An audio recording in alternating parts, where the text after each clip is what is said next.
Good morning. I'd like to welcome you to this next stop on our virtual field day, where we would like to highlight the Virginia Tech Smart Farm Innovation Network. This project you see behind me is one where we are looking at using drones to help us determine when and where to apply nitrogen in our wheat crop. We're all aware that optimum wheat yields require high tiller density and adequate nitrogen. The decision of whether to apply nitrogen at growth stage 25 is often based on the number of tillers present. Now, what do we mean by a tiller? Well, when you look at your wheat plant here, you've got your main stem and you've got these secondary stems, which are tillers. Which ideally you would want your main stem and your secondary stem to contribute to grain-bearing heads. And your tillers that are developed in the fall contribute most towards your grain yield. So in the springtime, you would like to sustain and optimize those tillers that you have developed in the fall.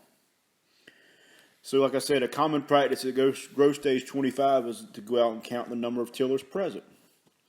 If you have more than 50 tillers per square foot, you probably don't need to apply nitrogen until joining.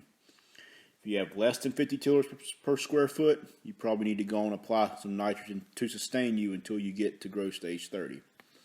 Now, how many of you are actually going to go out and physically count tillers? It's a very long and laborious process, very difficult to do. And if you do, is the area that you count representative of the entire field? Is what you count here going to show what you have in the back part of the field, or back there going to show what you have here? So the goal of this project that you see behind me here is to help us determine whether or not sensors that are mounting on drones can help us determine crop nutrition status. And can this sensor give us an adequate, or can this sensor give us an idea of what tiller density is? So this sensor you see on the drone here gives us a value called NDVI. And NDVI is a measure of the state of the plant's health based on the light that it reflects. Some research done in Virginia in the early 2000s showed that handheld NDVI and tiller density were very well correlated. And what I mean by handheld NDVI is NDVI that was collected with a handheld green seeker, was gone out, collected NDVI, then took tiller density at the same time to determine the relationship. So there was a very good correlation. Now, what about aerial NDVI from a drone? Can it determine tiller density? Well, that's what we're trying to find out here with this test. And this first range of plots you see behind me here, or this set of plots here, has various rates and timings of nitrogen applied in December at growth stage 25 and growth stage 30. The goal here is to have a wide range of nitrogen rates and tiller densities so we can examine the relationship between aerial NDVI collected with the drone and tiller density at several growth stages. We are currently in the third year of this study, and to be honest, the data is showing that there is a very good relationship between tiller density and aerial NDVI.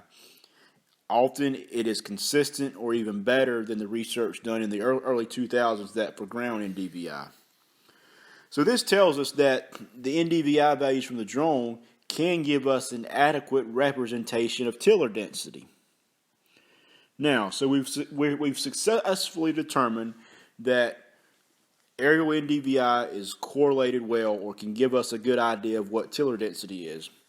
Now we want to see, can we use this to actually apply nitrogen? And that's where we'll move back to this second range of plots. This second range of plots has growth stage 25 nitrogen applied based on tiller density and on aerial imagery, or NDVI from the drone. Like I mentioned, based on extension recommendations, if you have more than 50 tillers per square foot, the plots that had that received no nitrogen at growth stage 25. So plot 115 here, which you see right here, only had 42 tillers at growth stage 25. So it received 40 pounds of nitrogen at growth stage 25. Plot 116 here had a high tiller density, had 66 tillers per square foot. So we did not put any nitrogen at growth stage 25. We waited till growth stage 30. Now, let's move on down and look at these plots 119 and 120. So as I mentioned, over 3 years, we've built a relationship between tiller density and NDVI. And what we did, we used that relationship to apply nitrogen based on NDVI.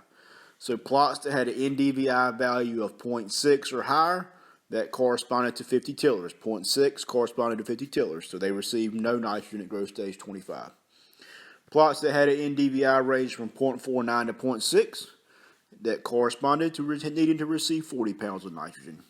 And plots with an NDVI 0.38 to 49 corresponded to needing 50 pounds of nitrogen based on what would normally be applied based on tiller density. So plot 119 and 120, like I said, had nitrogen applied at growth stage 25 based on NDVI. So let's look at plot 119. Had an NDVI 0.41 and received 50 pounds of nitrogen at growth stage 25. Now let's look over here at plot 120. Had an NDVI 0.49 and received 40 pounds of nitrogen at growth stage 25. So we made different nitrogen applications at growth stage 25 based on our aerial NDVI. Then what we did at growth stage 30, we applied enough nitrogen to bring all plots up to 120 pounds of nitrogen after planting. So is this going to work? Well, that's what we'll find out here in a few weeks when we bring the combine into the field. We're going to compare the yields of the aerial method versus the tiller method to determine the efficacy of this aerial NDVI method. How well does it compare? Are our yields any better or not?